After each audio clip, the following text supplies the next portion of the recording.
Di sebuah desa kecil yang terletak di antara dua bukit di Jawa Tengah, terdapat sebuah hutan lebat bernama Alas Keramat. Penduduk sekitar mengenalnya bukan hanya karena keangkerannya, tetapi karena kisah-kisah mengerikan yang turun-temurun mengendap di benak mereka.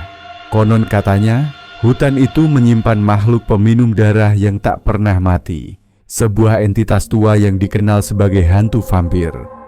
Cerita ini berasal dari seorang mantan kepala desa bernama Pak Minar, yang dulu pernah menjadi tokoh penting dalam membongkar misteri kematian beruntun yang terjadi di awal tahun 1998.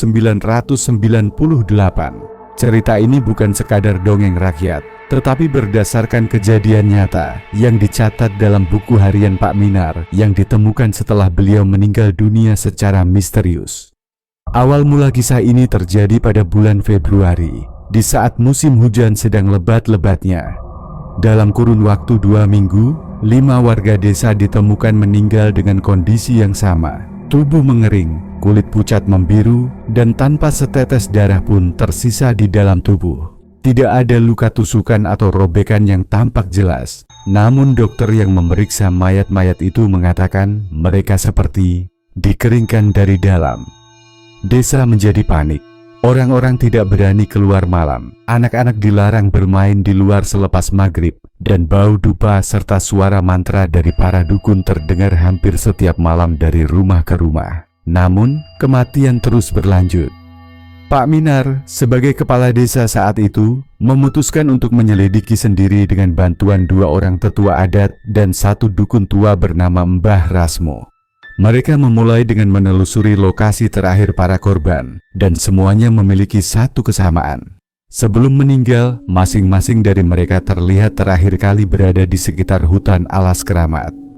Hutan itu memiliki sejarah kelam. Konon di zaman kolonial Belanda, seorang bangsawan pembelot bernama Raden Sukarta bersembunyi di dalamnya setelah melakukan pembantaian terhadap keluarganya sendiri demi ilmu kekebalan. Ia mengikat perjanjian darah dengan makhluk gaib penjaga hutan untuk hidup abadi, dengan syarat ia harus meminum darah manusia setiap purnama. Masyarakat percaya, tubuh Raden Sukarta memang telah mati, namun jiwanya terperangkap dalam bentuk roh haus darah, menjadi vampir penjaga hutan.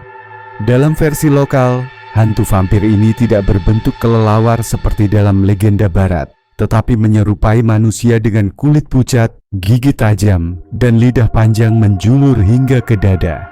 Ia melayang, tidak menapakkan kaki, dan hanya muncul saat bulan penuh di langit tanpa awan. Pak Minar dan tim kecilnya memutuskan untuk melakukan ritual malam purnama di tepi hutan. Mereka membawa sesaji, dupa, dan bacaan doa dari kitab-kitab kuno Jawa. Saat ritual dimulai, suasana di sekitar berubah drastis. Angin berhenti berhembus, binatang malam tidak bersuara, dan kabut tipis muncul perlahan dari dalam hutan. Dari balik pepohonan, suara lirih terdengar. Bukan suara binatang, tapi seperti rintihan yang sangat pelan dan dalam, seperti orang menderita kelaparan parah. Bau amis darah perlahan menyebar, dan suhu menurun drastis. Mbah Rasmo mulai memukul lonceng kecil sambil membaca mantra, tapi mendadak ia terdiam. Matanya terbuka lebar. Dari matanya, tampak sosok hitam panjang melayang mendekat. Dengan mata merah menyala, mulut robek lebar, dan darah menetes dari dagunya. Sosok itu tidak menyentuh tanah. Tubuhnya melayang seperti asap, tetapi aura kehadirannya membuat semua orang membeku.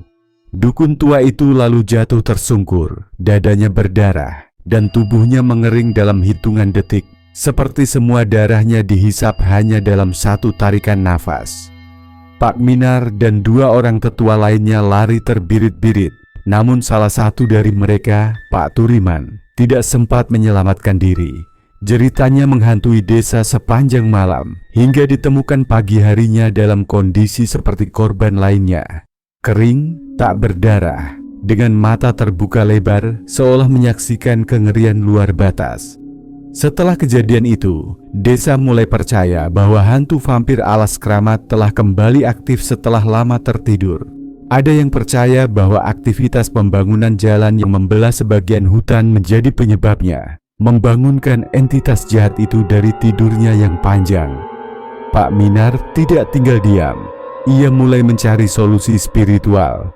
Ia pergi ke lereng Gunung Lawu untuk menemui seorang pertapa sakti bernama Eyang Purbo yang dikenal memiliki kemampuan mengunci roh-roh jahat.